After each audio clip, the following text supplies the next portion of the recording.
DeepSeek R1 কি গোটা পৃথিবীব্যাপী চীনের একটা ডেটা চুরির কি নতুন চক্রান্ত? ডিপসিক R1 হচ্ছে একটা চাইনিজ প্রোডাক্ট, আর আমরা সবাই জানি চীন হচ্ছে ফ্রিডম অফ স্পিচকে দমন করা এবং সেন্সরশিপের জন্য খুবই বিখ্যাত নয়, কুখ্যাত।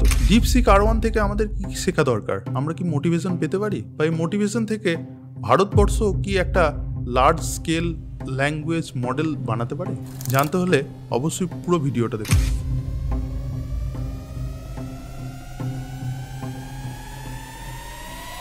আমি যদি এই মুহূর্তে বলি যে গোটা পৃথিবীতে একটা তৃতীয় বিশ্বযুদ্ধ শুরু হয়ে গেছে, তাহলে আপনারা কি ভাববেন? অনেকেই হয়তো আমাকে বলবেন যে আমি পাগলের প্রলাপ বকছি। না, আসলে প্রথম বিশ্বযুদ্ধে প্রচুর সৈন্য, গোলা বারুদ এইসবের ব্যবহার হয়েছিল, আর দ্বিতীয় বিশ্বযুদ্ধ শেষ হয়েছিল হিরোশিমা এবং নাগাসাকিতে পরমাণু বোমা ফেলার ফলে। আর এখন তৃতীয় বিশ্বযুদ্ধ শুরু হয়ে গেছে সম্পূর্ণ এআই টেকনোলজি নিয়ে। 4 অক্টোবর 1957 রাশিয়া যখন তাদের স্পুটনিক 1কে মহাকাশে পাঠিয়েছিল, তখন সেটাই ছিল মানুষের সৃষ্টি করা একটা প্রথম কৃত্রিম উপগ্রহ।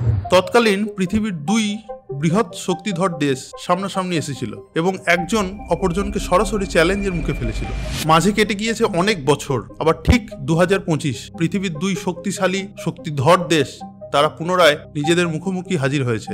তখন যেমন রাশিয়া এবং আমেরিকা ছিল মুখোমুখি, এখন তেমনই চীন এবং আমেরিকা হয়েছে মুখোমুখি। চীন ছুড়ে দিয়েছে একটা বড় চ্যালেঞ্জ আমেরিকার দিকে। হ্যাঁ, আপনারা ঠিক ধরেছেন, যে বিশ্বযুদ্ধটা শুরু হয়েছে সেটা পুরোপুরি এআই টেকনোলজি নির্ভরশীল। ভিডিওটি স্কিপ না করে শেষ পর্যন্ত দেখতে থাকুন। গোটা বিষয়টা আমি খুব সহজ সরল বাংলা ভাষায় আপনাদের সামনে তুলে ধরব। বিগত বেশ কয়েক বছর ধরে আমেরিকা তাদের যে এআই টেকনোলজি প্রস্তুত করেছে সেটা কিন্তু পৃথিবীতে প্রচুর মানুষ ব্যবহার করে চলেছে। কিন্তু গত 22 জানুয়ারি 2025 কি এমন হলো যে আমেরিকার রাতের ঘুম উড়ে গেল? কি এমন হলো যে 27 জানুয়ারি 2025 পৃথিবীর সব থেকে বড় টেকনোলজি টাইকুন সংস্থা এনভিডিয়ার শেয়ার প্রায় 17% নিচে নেমে গেল? তাদের মার্কেট ভ্যালুয়েশন 3.5 ট্রিলিয়ন মার্কিন ডলার থেকে সোজা নেমে গেল 2.9 ট্রিলিয়ন মার্কিন ডলারে। পৃথিবীর ইতিহাসে সব থেকে বেশি একদিনে লোকসান হওয়া একটা ঘটনা। এর সঙ্গে সঙ্গে আমেরিকার মার্কেটের যে বেঞ্চমার্ক ন্যাসড্যাক, তার পয়েন্টও প্রায় 3% পর্যন্ত নিচের দিকে নামে।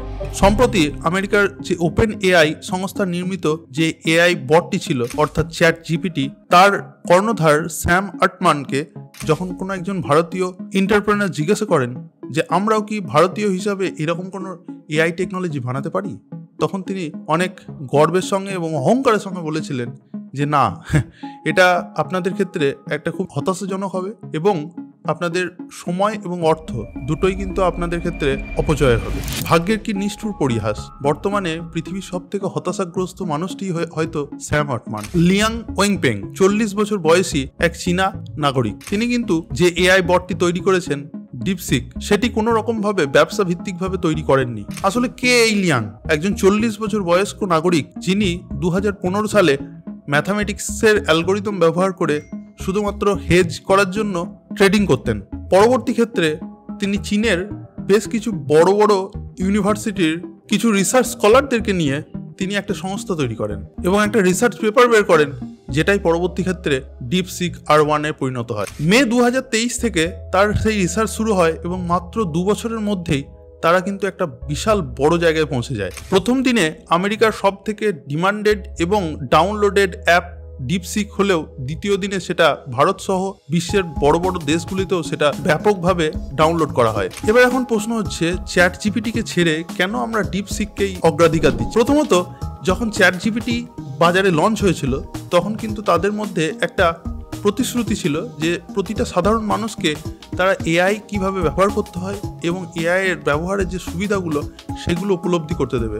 কিন্তু পরবর্তী ক্ষেত্রে তারা তাদের ব্যবসা ভিত্তিক কিছু পরিবর্তন আনে এবং দেখা গিয়েছে অনেক ক্ষেত্রে 200 মার্কিন ডলার পর্যন্ত অনেক সময় চার্জ করা হয়েছে। কিন্তু পক্ষান্তরে ডিপসিক R1 এর ব্যবহার খরচা কিন্তু খুবই কম। এখন প্রশ্ন হচ্ছে, ডিপসিক এবং চ্যাট জিপিটির মধ্যে যে যুদ্ধটা শুরু হয়েছে তার মধ্যে এনভিডিয়ার কি সম্পর্ক?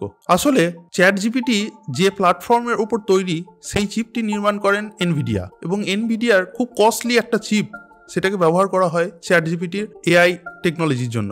পক্ষান্তরে দেখা যাচ্ছে যে ডিপসিক R1 যে এআই বটটি তৈরি করা হয়েছে সেটাও এনভিডিয়ার কোনো একটি চিপ ব্যবহার করা হলো, সেটা খুব স্বল্প ব্যয়ের এবং কম খরচের এবং কম দামের। অর্থাৎ এখানে এনভিডিয়ার শেয়ারে একটা সরাসরি কিন্তু প্রভাব পড়ে, যার ফলেই তারা 539 বিলিয়ন মার্কিন ডলার একদিনে হারাতে বাধ্য হয়।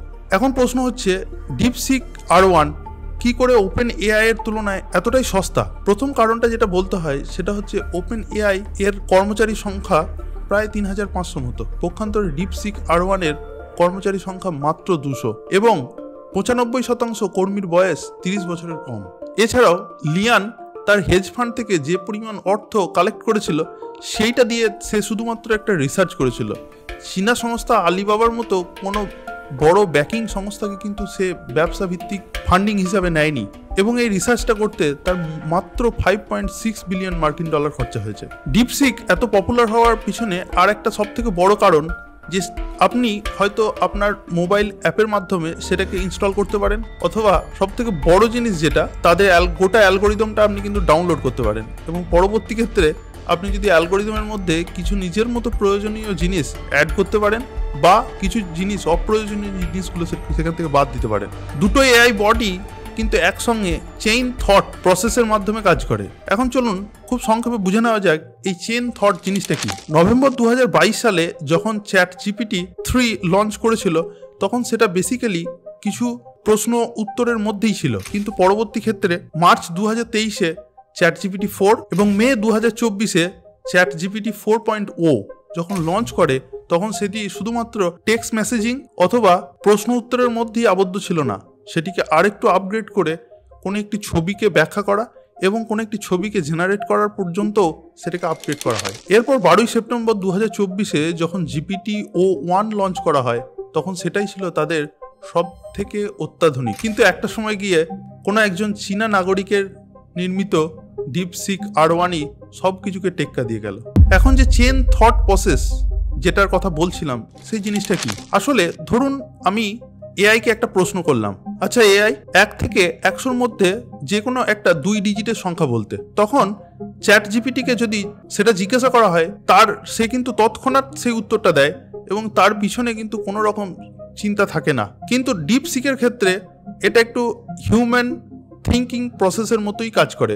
অর্থাৎ আপনাকে যদি আমি জিজ্ঞাসা করি 1 থেকে 100-র মধ্যে একটা 2 ডিজিটের সংখ্যা বলতে, তাহলে আপনি প্রথমেই ভাববেন যে আমি কি ভাবছি, অর্থাৎ যিনি প্রশ্ন করেছেন প্রশ্নকর্তা সেটা 2 ডিজিটের সংখ্যা সেটা ইভেন ভাবছেন না অড ভাবছেন, সেটার প্রথম সংখ্যাটা 2 থাকবে না 5 থাকবে, আবার শেষের সংখ্যাটা অর্থাৎ এককের ঘরের সংখ্যা 7 থাকবে না 3 থাকবে। অর্থাৎ যখন প্রশ্নটা করা হচ্ছে তখন অ্যালগোরিদম নিজেকে নিজে প্রশ্ন করছে, অর্থাৎ সেলফ কোয়েশ্চেনিং এই প্রসেসটা কিন্তু তার মধ্যে চলে আসছে। এটাকে বলা হয় চেন থট প্রসেস এবং এই প্রসেসে যদি একটু সময় লাগেও উত্তরটা কিন্তু অনেকটাই কারেক্ট হয়। এবং শেষমেশ আপনারা দেখতে পাবেন চ্যাট বক্সের শেষকালে লেখা থাকে যে আমার মনে হয় যে প্রশ্নকর্তা ঠিক এইরকমই কোনো একটা উত্তর চাইছেন, অর্থাৎ নিজের প্রশ্নের উত্তরে পুনরায় নিজেকে প্রশ্ন করা, এইটাই হচ্ছে চেন থট প্রসেস। সবকিছু শেষে এটা বলতেই হয় টেকনোলজিটা ইনভেন্ট হয়েছে সেই চীন দেশে, অর্থাৎ এখানে কিছু প্রশ্ন চিহ্ন রয়েই যায়। ডিপসিক R1-কে যখন প্রশ্ন করা হচ্ছে সেখানকার প্রশাসন কেমন, তাইওয়ান কি একটা স্বাধীন দেশ, শি জিনপিং এর রাজনৈতিক দূরদর্শিতা, অথবা সেই দেশের কোনো পলিটিক্যাল বা সেই দেশের কোনো রাজনীতি সংক্রান্ত কোনো প্রশ্ন করা হলে ডিপসিক R1 কিন্তু নিশ্চুপ হয়ে যাচ্ছে। অর্থাৎ তাহলে বুঝতেই পারছেন যে যখন চীনের সম্বন্ধে কোনো প্রশ্ন করা হচ্ছে বা চীন সম্পর্কিত যখন কোনো প্রশ্ন করা হচ্ছে তখন কিন্তু তার কাছে কোনো উত্তরই নেই। এখন প্রশ্ন হচ্ছে ডিপসিক R1-কে মানুষ এত গ্রহণ করছে কেন, আমাদের দেশে এত পরিমাণে ডাউনলোড হচ্ছে কেন, এবং মানুষ কেন এত পরিমাণে ব্যবহার করছে, যার কোনো ড্রব্যাকস আছে কিনা। ওপেন এআই যখন বাজারে এসেছিল তখন তারা যে প্রতিশ্রুতি দিয়েছিল সেই প্রতিশ্রুতি কিন্তু তারা রাখতে পারেনি। কখনো কখনো এলন মাস্ক তিনিও কিন্তু হাস্যকৌতুকভাবে বলেছিলেন this is not an open AI, this is close AI. কিন্তু ডিপসিক R1 প্রথম থেকেই এত সস্তায় একটা পরিষেবা দেওয়ার জন্য মানুষ সেটাকে অগ্রাধিকার দিচ্ছে। এই ডিপসিক R1-এর মূলত যে ড্রব্যাকসগুলো আছে সেগুলো কিন্তু ব্যাখ্যা করা উচিত।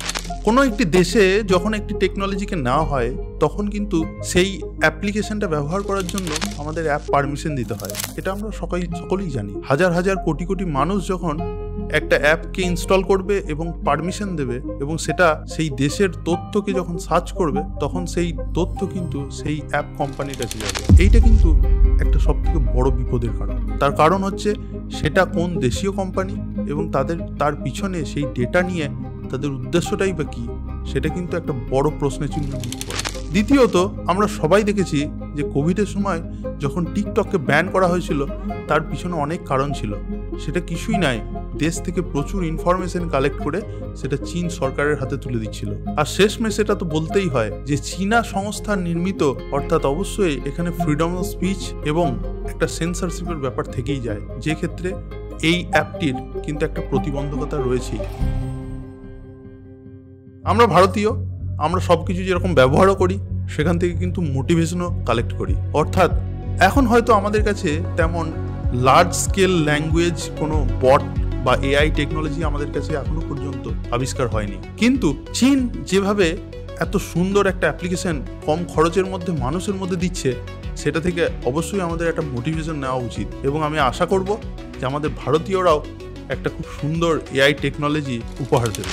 এর সঙ্গে সঙ্গে আমি ভারতবর্ষের যে তথ্য প্রযুক্তি মন্ত্রণালয় এবং প্রধানমন্ত্রীজি রয়েছেন তার কাছে দৃষ্টি আকর্ষণ করতে চাই যে ভারতবর্ষ যেন আত্মনির্ভরশীল হন এবং আমরাও যেন এরকম একটা লার্জ স্কেল ল্যাঙ্গুয়েজ প্ল্যাটফর্ম পেয়ে থাকি।